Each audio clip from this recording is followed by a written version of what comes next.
Hello everyone and welcome to another episode of cracka. A few announcements after my level review, but we'll get to that soon enough. On to the review. Right now we have the conclusion to Spider Island.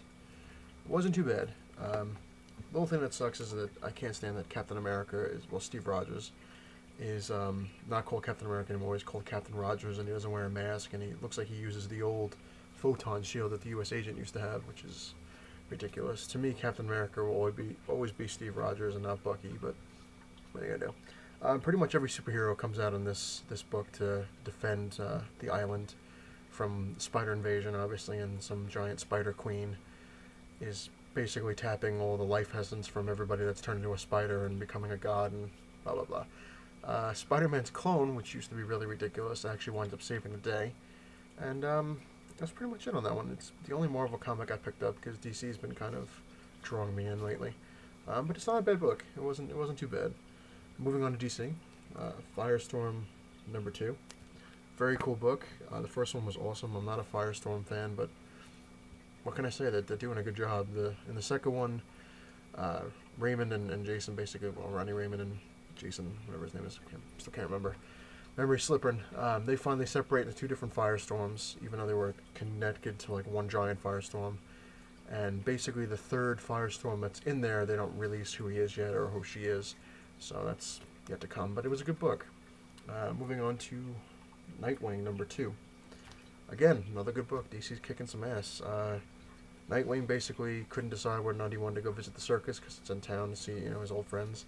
But lo and behold, they come to visit him, and the owner of the circus basically tells Nightwing that he was going to make him the owner when he passed away, and Nightwing was shocked to find out that the owner actually knew that Dick Grayson was Nightwing, which was fun.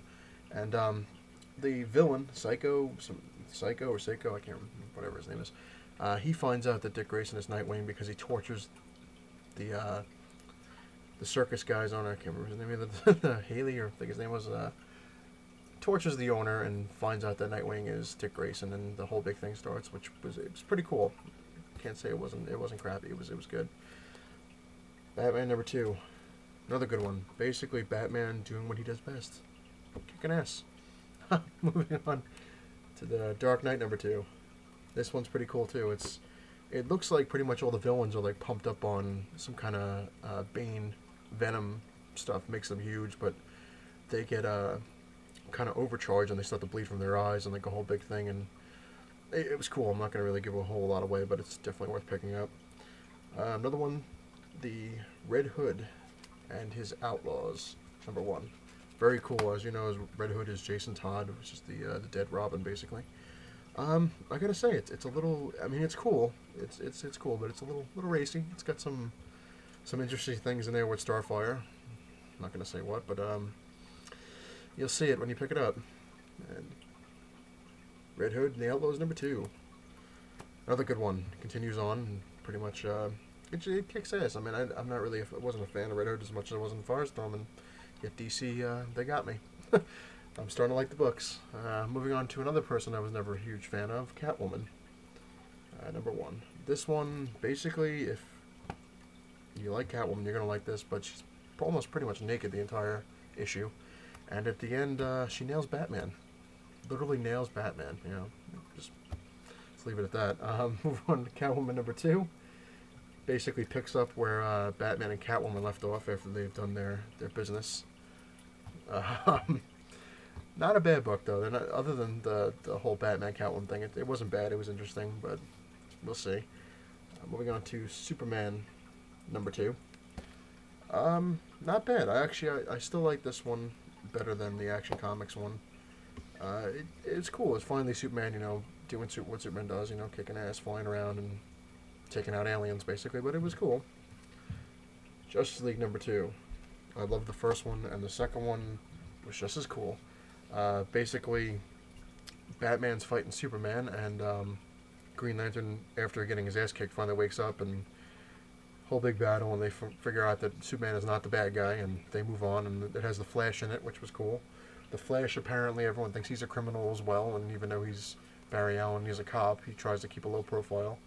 But it was cool. It's definitely worth picking up. moving on to the lovely announcements. The show, hopefully this show will be legendary eventually. We'll hopefully be moving into a little better of a, sketches, stuff like that, better stuff than what I've been doing now. As long as I can get my co-host and myself on the same schedule, which mostly my fault. He knows who he is. I'm also looking for other co-hosts as well, get as much people on the show as possible. It's much better when you get feed off of different people. Also looking for the ladies. Any girl that I know or would like to try out for the lovely show. We need women who know stuff about video games, comic books, movies, anything. Pretty much anything I like. If you want, give it a shot. By all means, just let me know. And if there's any other things anyone wants me to review, until I can actually get the actual real show off the ground, let me know. The next one I'm going to try to review some DVDs and some old movies as well as some comics and anything else I find that's cool. So, until next time, I hope everybody had fun with this, and see you all later.